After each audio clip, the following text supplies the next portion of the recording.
मधुबन के बाबा, मधुबन के बाबा मुरली वाले, आपका क्या कहना, आपका क्या कहना। ओम शांति। आज 25 मार्च 2024 के साकार मधुर महावाक्य हैं। आज मीठे मीठे बाप दादा बोले, मीठे बच्चे अंतर्मुखी बन विचार सागर मंथन करो तो खुशी और नशा रहेगा।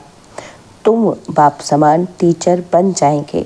बाबा ने कहा, मीठे बच्चे अंतर्मुखी बन विचार सागर मंथन करो तो खुशी और नशा रहेगा। तुम बाप समान टीचर बन जाएंगे। बाबा आज प्रश्न पूछ रहे हैं कि किस आधार पर अंदर की खुशी स्थायी रह सकती है। तो उत्तर में बाबा ने समझाया कि स्थायी खुशी तब रहेगी जब औरों का भी कल्याण कर सबको खुश करेंगे। रहम दिल बनो तो खुशी रहे। जो रहम दिल बनते हैं उनकी बुद्धि में रहता है कि ओहो, हमें सर्व आत्माओं का बाप पढ़ा रहे हैं, पावन बना रहे हैं, हम विश्व का महाराजा बनते हैं। ऐसी खुशी का वह दान करते रहते हैं। ओम शांति। रूहानी बाप रूहानी बच्चों से पूछते हैं कि बच्चे, यह ओम शांति किसने कहा? शिव बाबा ने। हाँ, शिव बाबा ने कहा, क्योंकि बच्चों को मालूम है कि यह सभी आत्माओं का बाप है। कहते हैं, मैं कल्प कल्प इस रथ में ही आकर पढ़ाता हूँ। अब यह हुआ पढ़ाने वाला टीचर। टीचर आएगा तो कहेगा गुड मॉर्निंग, बच्चे भी कहेंगे गुड मॉर्निंग। यह बच्चे जानते हैं कि आत्माओं को परमात्मा गुड मॉर्निंग करते हैं, लेकिन लौकिक रीति से गुड मॉर्निंग तो बहुत ही करते रहते हैं। यह तो बेहद का बाप है जो आकर पढ़ाते हैं। बच्चों को सारी झाड़ अथवा ड्रामा का राज समझाते हैं। तुम जानते हो, जो भी सभी आत्माएं हैं, सबका बाप आया हुआ है। यह निश्चय सारा दिन बुद्धि में रहे कि बेहद का बाप हमको पढ़ाते हैं। वह हमारा बाप टीचर गुरु है। उनको रचता भी कहते हैं। यह भी समझना पड़े, आत्माओं को रचते नहीं हैं, समझाते हैं कि मैं बीज रूप हूँ। इस मनुष्य सृष्टि रूपी झाड़ का नॉलेज तुमको सुनाता हूँ।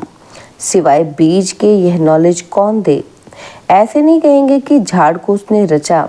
कहते हैं, बच्चे यह तो अनादि है, नहीं तो मैं तिथि तारीख सब कुछ बताऊं कब और कैसे रचा, परंतु यह तो अनादि रचना है। बाप को ज्ञान का सागर कहा जाता है। जानी जाननहार अर्थात झाड़ के आदि मध्य अंत का राज जानते हैं। बाप ही मनुष्य सृष्टि का बीज रूप है, ज्ञान का सागर है, उसमें ही सारी नॉलेज है। वही आकर बच्चों को पढ़ाते हैं। सब मनुष्य कहते रहते हैं कि पीस कैसे हो। तुम अभी कहेंगे कि पीस तो शांति का सागर ही स्थापन करेंगे। वह शांति, सुख और ज्ञान का सागर है। कौन सा ज्ञान है? सृष्टि के आदि मध्य अंत का। वो लोग ज्ञान तो शास्त्रों को भी समझते हैं। ऐसे तो शास्त्र सुनाने वाले ढेर हैं। यह बेहद का बाप खुद ही आकर परिचय देते हैं और सृष्टि के आदि मध्य अंत की नॉलेज भी देते हैं। यह भी समझते हैं कि उनके आने से ही पीस स्थापन हो जाती है। वहाँ है ही पीस। यह भी कोई नहीं जानते कि शांति धाम में सब शांति में थे। वह कहते रहते हैं कि यहाँ पीस कैसे? यहाँ थी ज़रूर। पीस चाहिए राम राज्य वाली, और राम राज्य कब था ये किसी को मालूम ही नहीं है। बाप जानते हैं कि कितनी ढेर आत्माएं हैं। मैं इन सब का बाप हूँ, ऐसे और कोई कह नहीं सकते। जो भी सब आत्माएं हैं, सब इस समय यहाँ है। पहले शांति धाम में थी, फिर सुख धाम में आई, और फिर सुख धाम से दुख धाम में आई है। सब सुख दुख का ये खेल कैसे बना हुआ है, ये कोई नहीं जानते। ऐसे ही सिर्फ कह देते हैं कि आवागमन का खेल है। तो अब तुम बच्चों की बुद्धि में है क्या है कि वह हम सब आत्माओं का बाप है। वह हमको नॉलेज सुना रहे हैं और वह आकर स्वर्ग का राज्य स्थापन करते हैं, हमको पढ़ाते हैं, कहते हैं बच्चे तुम ही देवता थे। ऐसे तो और कोई कहेंगे ही नहीं। सभी आत्माओं का बाप तुमको पढ़ाते हैं। कितना बेहद का बड़ा नाटक है। वह लाखों वर्ष कह देते हैं। तुम कहेंगे कि ये 5000 वर्ष का खेल है। अभी तुम जान गए हो शांति 2 प्रकार की है। एक है शांति धाम की और दूसरी है सुख धाम की। यह तुम बच्चों की बुद्धि में है कि सभी आत्माओं का बाप हमको पढ़ाते हैं। यह तो कोई शास्त्र में भी नहीं है। बेहद का बाप है ना। सभी धर्म वाले उनको अल्लाह, गॉड फादर, प्रभु आदि आदि कहते हैं। उनकी पढ़ाई भी ज़रूर इतनी ऊंची होगी। यह सारा दिन अंदर में रहना चाहिए। बाप कहते हैं मैं तुमको नई बातें सुनाता हूँ, नए किस्म से पढ़ाता हूँ और तुम फिर औरों को पढ़ाते हो। भक्ति मार्ग में देवियों का भी बहुत मान है। वास्तव में यह ब्रह्मा भी बड़ी माँ है। इनको तो सिर्फ पिता कहेंगे, किनको? शिव को। माता पिता फिर इनको कहेंगे। इस माता द्वारा बाप तुमको अडॉप्ट करते हैं। बच्चे बच्चे कहते रहते हैं। बाप कहते हैं कि मैं हर 5000 वर्ष के बाद तुमको ये नॉलेज सुनाता हूँ। यह चक्र भी तुम्हारी बुद्धि में है। तुम एक एक अक्षर नया सुनते हो। ज्ञान सागर बाप की है रूहानी नॉलेज। रूह बाप ही ज्ञान का सागर है।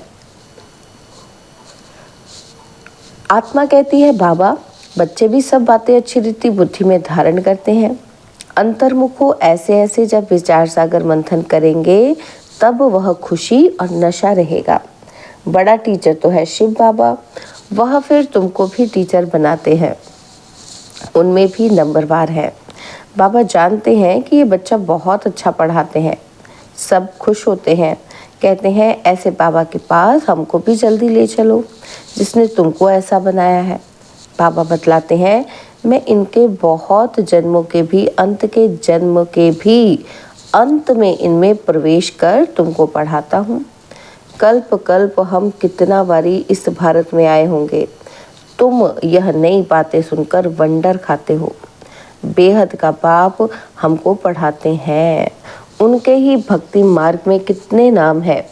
कोई परमात्मा, राम, प्रभु, अल्लाह कहते हैं। एक ही टीचर के देखो कितने नाम रख दिए हैं। टीचर का तो एक ही नाम होता है, अनेक होते हैं क्या? कितनी ढेर भाषाएं हैं। तो कोई खुदा, कोई गॉड क्या क्या कह देते हैं। खुद समझते हैं कि मैं आया हूँ बच्चों को पढ़ाने। जब पढ़कर देवता बनेंगे तो विनाश हो जाएगा। अब तो पुरानी दुनिया है, उनको नया कौन बनाएगा? बाप कहते हैं मेरा ही पाठ है। मैं ड्रामा के वश हूँ। यह भी बच्चे जानते हैं। भक्ति का कितना विस्तार है। यह भी खेल है। आधा कल्प भक्ति को लगता है। अब फिर बाप आए हैं, हमको पढ़ाने वाला भी वही है। वही शांति स्थापन करने वाला है। जब इन लक्ष्मी नारायण का राज्य था तो शांति थी और यहाँ है अशांति। बाप है एक, आत्माएं कितनी ढेर हैं। कितना वंडरफुल खेल है। बाबा सब आत्माओं का बाप वही हमको पढ़ा रहे हैं। कितनी खुशी होनी चाहिए। तुम समझते हो गोप गोपियाँ तो हम ही हैं और गोपी वल्लभ बाप है। सिर्फ आत्माओं को गोप गोपियाँ नहीं कहेंगे। शरीर है तब ही गोप गोपियाँ अथवा भाई बहन कहा जाता है। गोपी वल्लभ शिव बाबा के बच्चे हैं। गोप गोपियाँ अक्षर ही मीठा है। गायन भी है अच्युतम केशवम गोपी वल्लभम जानकी नाथम। ये महिमा भी इस समय की है, परंतु ना जानने के कारण सब बातें गुड़ गुड़ धानी बना दी है।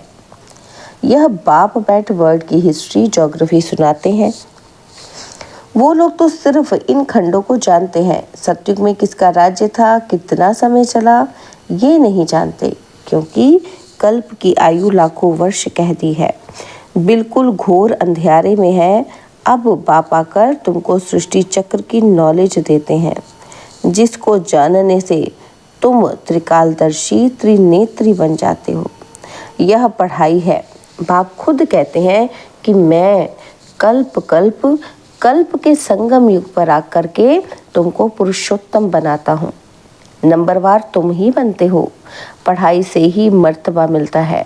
तुम जानते हो हमको बेहद का बाप पढ़ाते हैं। वो तो कह देते परमात्मा नाम रूप से न्यारा है, ठिक्कर भीतर में है, क्या क्या कहते रहते हैं। देवियों को भी कितनी भुजाएं दे दी हैं, रावण को 10 शीश देते हैं। तो बच्चों के दिल में आना चाहिए कि सब आत्माओं का बाप हमको पढ़ाते हैं, पावन बनाते हैं, तो अंदर में कितनी खुशी होनी चाहिए। परंतु वह खुशी भी तब आएगी जब फिर औरों का कल्याण कर सबको खुश करो। रहम दिल बनो। ओहो बाबा, हमको विश्व का मालिक बना देते हो।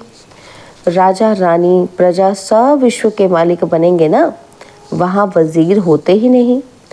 अब राजाएं नहीं है तो वजीर ही वजीर है। अभी तो प्रजा का प्रजा पर राज्य है, तो घड़ी घड़ी यह बुद्धि में आना चाहिए कि बेहद का बाप हमको क्या पढ़ाते हैं। जो अच्छी रीति पढ़ेंगे वही पहले आएंगे और ऊंच पद पाएंगे। यह लक्ष्मी नारायण इतने साहूकार कैसे बने, क्या किया? भक्ति मार्ग में कोई बहुत साहूकार होते हैं तो समझा जाता है कि इसने ऐसे ऊंच कर्म किए हैं। ईश्वर अर्थ दान पुण्य भी करते हैं, समझते हैं इनकी एवज में हमको बहुत कुछ मिलेगा, तो दूसरे जन्म में साहूकार बन जाते हैं। परंतु वह देते हैं इनडायरेक्ट, जिससे अल्पकाल के लिए कुछ मिलता है। अब बाप डायरेक्ट आया है, सब उनको याद करते हैं कि आकर पावन बनाओ। ऐसे नहीं कहेंगे कि ये नॉलेज दे, ऐसा लक्ष्मी नारायण हमको बनाओ। मनुष्य की बुद्धि में तो श्री कृष्ण ही याद आता है। बाप को न जानने के कारण कितना दुखी हो पड़े हैं। अब बाप तुमको दैवी संप्रदाय का बनाते हैं। तुम शांति धाम जाकर फिर सुख धाम में आएंगे। बाप कितना अच्छी रीति समझाते हैं, भल सुनते हैं, परंतु जैसे कि सुनते ही नहीं है। पत्थर बुद्धि से पारस बुद्धि होते ही नहीं है। सारा दिन बाबा बाबा ही याद रहना चाहिए। स्त्री का पति पिछाड़ी कैसे प्राण निकल जाता है। स्त्री का बहुत लव रहता है। यहाँ तो तुम सब बच्चे हो, फिर भी नंबरवार तो है ना। तुम जानते हो ऐसे बेहद के बाप को हम घड़ी घड़ी भूल जाते हैं। बाप कहते हैं मुझे याद करने से तुम्हारे विकर्म विनाश होंगे, फिर भी भूल जाते हैं। अरे ऐसा बाप जो तुमको विश्व का मालिक बनाते हैं, उनको तुम भूलते क्यों हो? माया के तूफान आएंगे, फिर भी तुम कोशिश करते रहो। बाप को याद किया तो वर्षा मिल जाएगा। स्वर्गवासी देवताएं तो सब बन जाते हैं, बाकी सजाएं खाकर फिर बनते हैं। फिर पद भी बहुत कम हो जाता है। ये सब नई बातें हैं, ध्यान में तब आएंगी जब बाप को टीचर को याद करते रहेंगे। तुम टीचर को भी भूल जाते हो। बाप कहते हैं मैं जब तक मैं हूँ, विनाश का समय आए और सब कुछ इस ज्ञान यज्ञ में स्वाहा हो जाए, तब तक पढ़ाई चलती रहेगी। तुम कहेंगे पढ़ाया तो सब कुछ है, और फिर और क्या पढ़ाएंगे? बाबा कहते हैं नई नई पॉइंट्स निकलती रहती हैं। तुम सुनकर खुश होते हो ना, तो अच्छी रीति पढ़ो और सुदामा मिसल जो ट्रांसफ़र करना है वो भी करते रहो। यह भी बहुत बड़ा व्यापार है। बाबा व्यापार में बहुत फ्राक दिल थे। रुपए से एक आना धर्माऊ निकालते थे। भल घाटा पड़ता था, क्योंकि सबसे पहले हमको डालना पड़ता था। कहते थे आप जितना जास्ती भरेंगे, आपको देख सब भरेंगे, तो बहुतों का कल्याण हो जाएगा। वह था भक्ति मार्ग। यहाँ तो सब कुछ बाप को दे दिया और बाबा ये सब कुछ ले लो। बाप कहते हैं तुमको सारे विश्व की बादशाही देता हूँ। विनाश का साक्षात्कार, चतुर्भुज का भी साक्षात्कार हुआ, तो उस समय समझ में आया कि हम विश्व का मालिक बनेंगे। बाबा की प्रवेशता थी ना, विनाश देखा, बस ये दुनिया ख़त्म हो रही है, ये धंधा आदि क्या करूं, छोड़ो गदाई को, हमको तो राजाई मिल रही है। अब बाप तुमको भी समझा रहे हैं कि सारी पुरानी दुनिया विनाश होने वाली है। तुमको कुंभकर्ण की नींद से जगाने का कितना पुरुषार्थ करा रहे हैं, तो तुम भी जागते नहीं हो। तो बच्चों को एक बाप को ही याद करना है। सब कुछ बाप को दे दिया तो ज़रूर एक बाप ही याद आएगा। तुम बच्चे जास्ती याद कर सकते हो जिनके माथे मामला, तो कितनी बांधेलियों के समाचार आते हैं। बाबा को ख्याल होता है कि बेचारियां मार खाती हैं, पति कितना सताते हैं। फल समझते हैं कि ड्रामा में है, हम कर ही क्या सकते हैं। कल्प पहले भी अबलाओं पर अत्याचार हुए थे। नई दुनिया तो स्थापन होनी ही है। बाप तो कहते हैं बहुत जन्मों के अंत के जन्म में भी अंत में मैं प्रवेश करता हूँ, तो ज़रूर हम ही गोरे थे जो अब सांवरे बने हैं। मैं ही पहले नंबर में जाऊँगा, हम जाकर श्री कृष्ण बनेंगे। इस चित्र को देखता हूँ तो ख्याल आता है कि ये जाकर बनूंगा। तो बाप बच्चों को अच्छी रीति समझाते हैं। अब बच्चों का काम है समझकर दूसरों को समझाना। अच्छा, मीठे मीठे सिकिलदे बच्चों प्रति माता पिता बाप दादा का याद, प्यार और गुड मॉर्निंग। रूहानी बाप की रूहानी बच्चों को नमस्ते। हम रूहानी बच्चों की रूहानी बाप दादाजी को दिलवा जान सिकवा प्रेम से नमस्ते। ओम शांति। प्यारे बाबा, मीठे बाबा, मेरे बाबा, शुक्रिया बाबा, शुक्रिया बाबा, शुक्रिया। धारणा के लिए मुख्य सार है। पहला पॉइंट है, हम गोपी वल्लभ की गोप गोपियां हैं। इस खुशी व नशे में रहना है। अंतर्मुखी बन विचार सागर मंथन कर बाप समान टीचर बनना है। और सेकंड पॉइंट है, सुदामा मिसल अपना सब कुछ ट्रांसफ़र करने के साथ साथ पढ़ाई भी अच्छी रीति पढ़नी है। विनाश के पहले बाप से पूरा वर्षा लेना है। कुंभकर्ण की नींद में सोए हुए को जगाना है। बाबा ने आज वरदान दिया, मधुरता के गुण द्वारा संस्कार मिलन करते हुए मंगल मिलन मनाने वाले होली हंस भव। मधुरता के गुण द्वारा संस्कार मिलन करते हुए मंगल मिलन मनाने वाले होली हंस भव। जैसे होली पर रंग खेलते हैं और एक दो का मुख मीठा कराते मंगल मिलन मनाते हैं, तो ऐसे आप होली हंस बच्चे जब एक दो को रूहानियत के संग का रंग लगाकर मधुरता की मिठाई खिलाते हो, तो आपके नैनों से, मुख से, चलन से मधुरता प्रत्यक्ष रूप में दिखाई देती है। तब मंगल मिलन अर्थात संस्कार मिलन होता है। आपस में संस्कारों का मिलन होना ही प्रत्यक्षता का आधार है। इसी से ही जय जयकार होगी। स्लोगन है, विदेहीपन का अभ्यास करो, यही अभ्यास अचानक के पेपर में पास कराएगा। विदेहीपन का अभ्यास करो, यही अभ्यास अचानक के पेपर में पास कराएगा। ओम शांति।